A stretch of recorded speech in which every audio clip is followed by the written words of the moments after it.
Thanks for your continued interest in this series, Making Your Today Count. I trust that today's topic will make a huge difference for you as it is doing for me. I'm Chinwe Ube. Our topic today is a challenge or charge to fight to be more.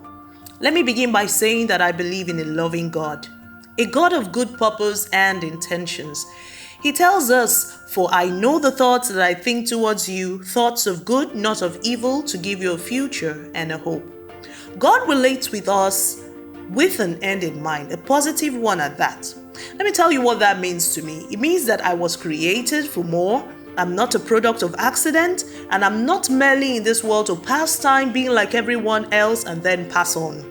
If God thinks of me and good thoughts at that and with an end in mind, then there must be greater significance to my being. God is too good, too intentional to let my life just run without counting for something important. Interestingly, between God's intentions and our lived experiences is a missing link that so many of us have a tough time sorting through.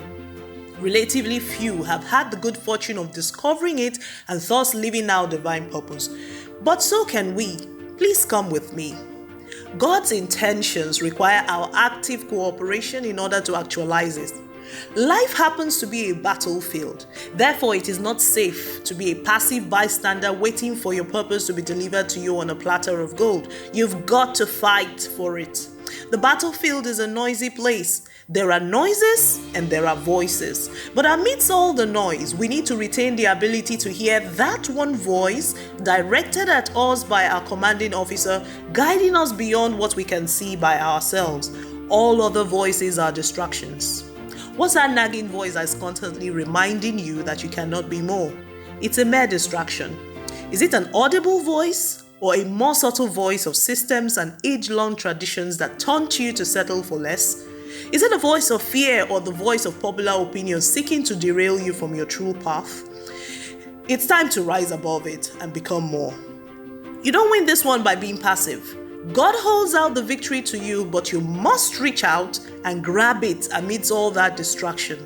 From the days of John the Baptist, the kingdom of heaven suffers violence, and the violent take it by force. Fight to be more.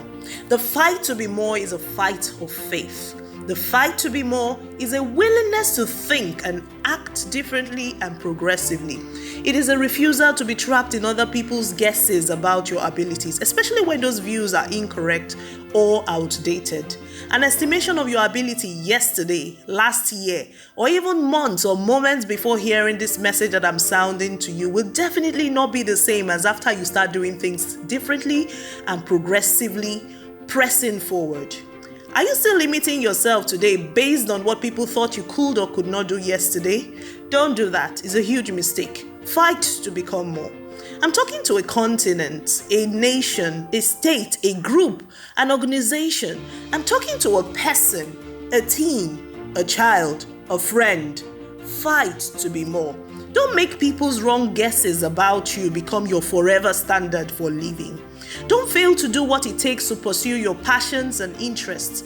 Don't give up your strengths just because others thought they were not good enough. Build on them. Fight to be more. Our abilities are not set in stone, you know.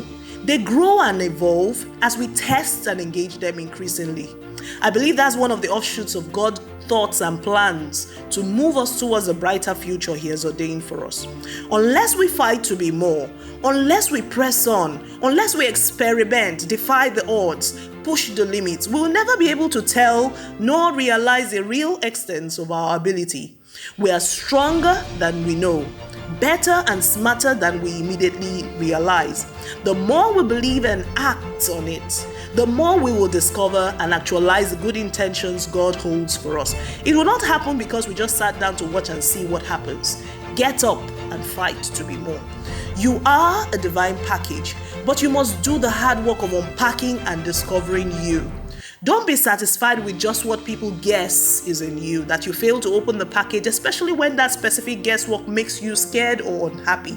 Remember that those are potential distractions. Fight to be more. I have good news. The one who packaged you is still available to help you. His name is Jesus, the way. Call to me, he says, and I'll answer you and show you great and mighty things which you never knew. He's only a prayer away, a prayer of faith. Pray to him. And when you're done, rise up and start unpacking. Start doing all it takes to make your days count. You can be sure of his guidance, and I will be celebrating your victory real soon. God bless you.